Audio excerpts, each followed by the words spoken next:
Welcome to the parallel algorithm using C++. So, this is the parallel program.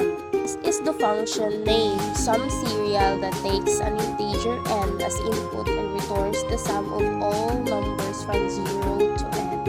On the other hand, we have here another function named the SumParallel that takes an integer n as input and returns the sum of all numbers from 0 to n. It also utilizes parallelism using OpenMP directives to potentially speed up the computation.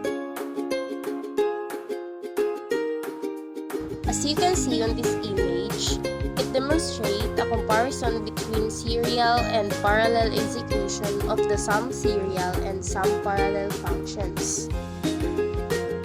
However, its output shows the result and execution times for both the serial and parallel computations.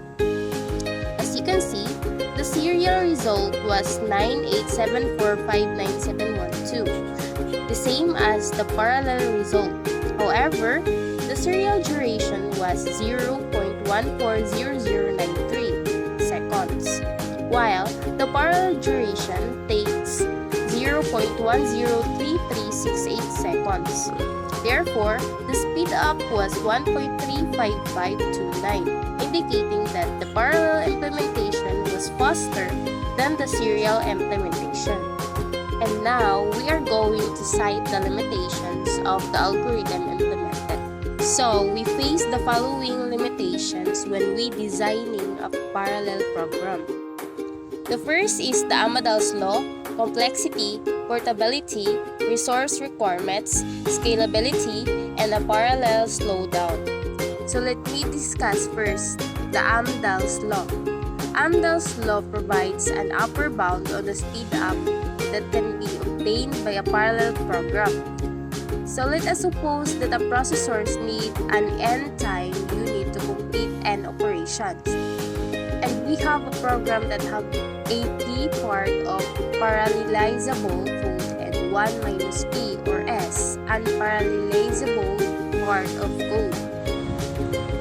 Then the processing time of a n number of processors is t equals ns plus np over n equals n is 1 minus p plus np over n, and hence the speed up ratio will be calculated as a ratio between a single processor time Ts and an n processor's processing time Tp.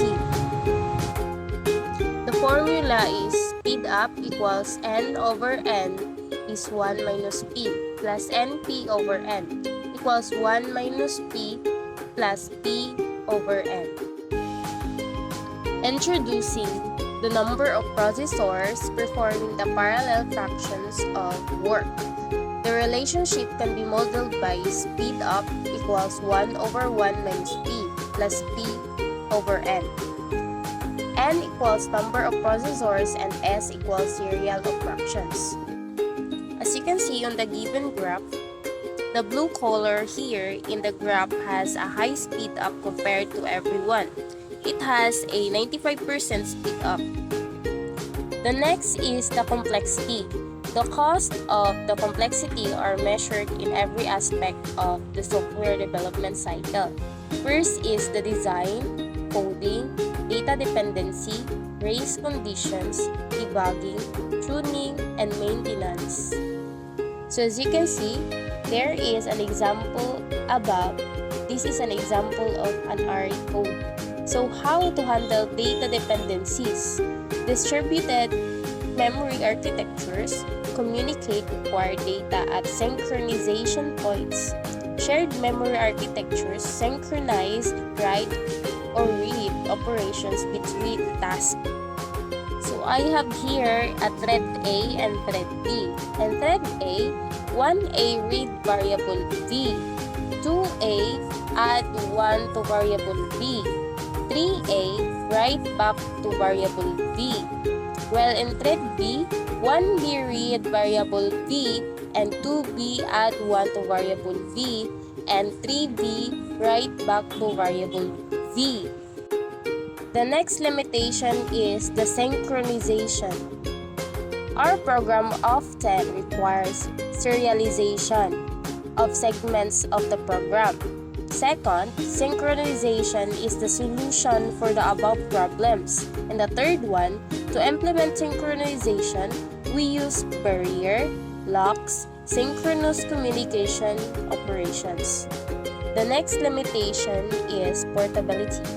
Although there is several standardization APIs such as MPI, POSIX threads, and OpenMP, portability issues with parallel programs are not as serious as in years past.